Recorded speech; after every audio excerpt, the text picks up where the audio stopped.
Assalamualaikum warahmatullahi wabarakatuh. Perkenalkan, nama saya Najwa Alfa Amalia dari program studi PGSD kelas 1 SDA 2. Jadi video ini merupakan suatu bentuk pemenuhan tugas mata kuliah Aswaja untuk menanggapi paham yang bertentangan dengan Ahlu Sunnah wal Jamaah. Sebelum saya berbicara lebih banyak, saya meminta ketabahan dan keikhlasan maaf kalian karena mungkin video ini akan menyinggung salah satu kelompok di Indonesia.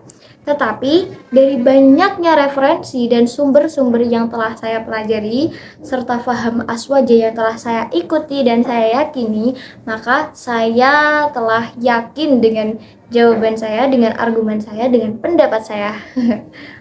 Dan saya akan insya Allah bertanggung jawab atas apa yang saya ucapkan. Jadi saya akan membahas tentang sesuatu yang sudah umum namun masih banyak keraguan-raguan di dalamnya, yaitu mengenai hukum perempuan yang sedang haid membaca Al-Quran. Nah, sebelum saya memberikan penjelasan, mari simak video berikut ini. Maka ayat ini la yamassu illal mutahharun. Tidak bisa menyentuh Al-Quran itu kecuali orang yang disucikan. Dalam tafsir diterangkan yang disucikan itu adalah para malaikat yang membawa Al-Quran kepada Nabi Muhammad, bukan setan, bukan iblis, tetapi siapa? Malaikat. Malaikat siapa? Malaikat Jibril.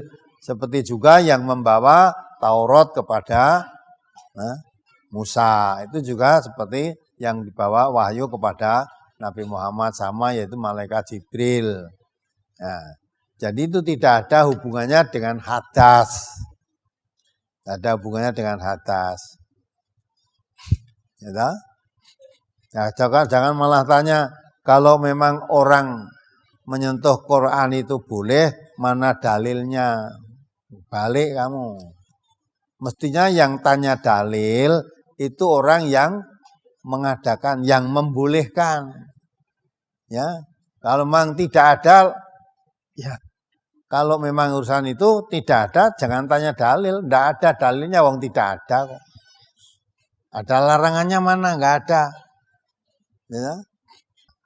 Maka kalau larangan membaca Quran itu memang ada larangannya di waktu haid, ya mesti ada larangannya.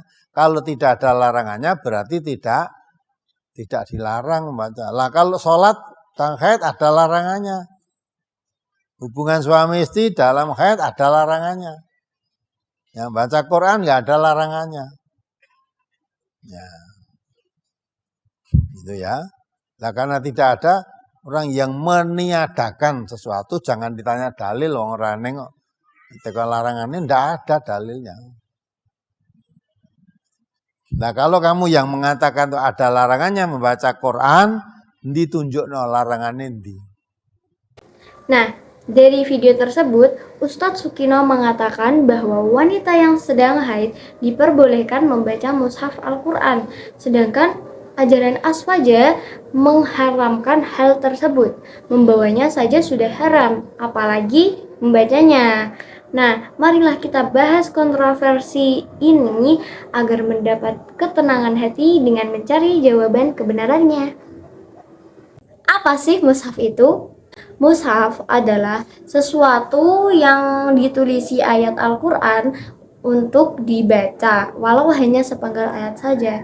Misalnya, penulisan basmalah dengan niat untuk dibaca, maka itu hukumnya menjadi mushaf dan tidak boleh dipegang oleh orang yang sedang haid. Berbeda dengan penulisan basmalah di papan tulis dengan niat tidak hanya untuk dibaca, tapi mencari keberkahan. Merujuk pada sebuah hadis yang mengatakan bahwa segala sesuatu yang diawali dengan basmalah akan mendapat keberkahan. Maka tulisan basmalah itu boleh dipegang orang yang sedang haid. Contoh lagi, sebuah kaligrafi yang ditempel pada dinding yang bertuliskan ayat-ayat Al-Quran itu tidak mushaf dan boleh dipegang saat tidak memiliki wudhu, karena kaligrafi tersebut fungsinya hanya untuk pajangan, untuk perhiasan, dan bukan mushaf. Pertanyaannya, apakah menyentuh mushaf atau Al-Quran itu harus dalam keadaan suci? Nah, jawabannya saya mengangkat salah satu hadis, tapi mohon maaf saya membaca karena saya takut terjadi banyak kekeliruan. Dalam sebuah hadis, Rasulullah SAW bersabda, La taqra'il haidu wala junubu syai'am minal Qur'an, yang artinya seseorang yang sedang haid dan juga sedang nifas tidak diperbolehkan membaca sesuatu dari dalam Al-Quran. Hadis riwayat Tirmidzi dan Baihaqi. Jadi, menurut mazhab Syafi'i, Maliki, dan Hanafi, suci adalah syarat dalam kebolehan menyentuh mushaf. Sedangkan keempat mazhab telah sepakat bahwa orang yang sedang haid tidak diperbolehkan sholat, tawaf, iktikaf, membawa mushaf, ataupun membaca mushaf. Namun, di setiap kesulitan pasti ada kemudahan, seperti sabda Allah Subhanahu wa Ta'ala dalam Al-Quran, Surat Al-Baqarah ayat 185. Bismillahirrahmanirrahim. Yuridullahu bikumul yusra wala yuridu bikumul usra. Al-ayah, yang artinya Allah menghendaki kemudahan bagi kalian dan tidak menghendaki kesulitan bagi kalian. Lantas, pada keadaan apa saja kita bisa membaca Al-Quran walau sedang dalam keadaan haid? Yang pertama, wanita yang sedang haid atau junub, kalau niatnya membaca Al-Quran saja tentu tidak boleh. Tapi jika niatnya untuk berdoa dan berzikir diperbolehkan. Seperti contoh, saat kita akan naik kendaraan kita membaca doa tersebut, sedangkan dalam doa itu terdapat sepenggal ayat dalam Al-Quran, maka itu diperbolehkan karena niatnya untuk berdoa. Contoh lagi, kita sebagai umat Jawa, anak Aswaja pula kan sering tuh mengadakan acara selamatan, acara tasyakuran, atau acara-acara lain yang isinya itu yasinan, tahlilan, dan membaca doa-doa yang di dalamnya itu terdapat ayat-ayat Al-Quran. Maka itu diperbolehkan asal dengan niat berzikir. Yang kedua, dibolehkan membaca Al-Quran dengan tujuan menjaga hafalan agar tidak lupa. Kategori ini untuk perempuan-perempuan yang menjaga hafalannya, menjaga kalam-kalam Allah, karena menjaga hafalan dengan menambah hafalan lebih sulit mana? Menjaga dong. Dan dilakukan dengan cara membaca dalam hati dan tidak bersuara. Jadi gini, diem sambil deres gitu ya. Tapi ada pula orang yang tidak bisa melakukan hal tersebut, maka boleh bersuara tetapi diniati zikir gitu ya.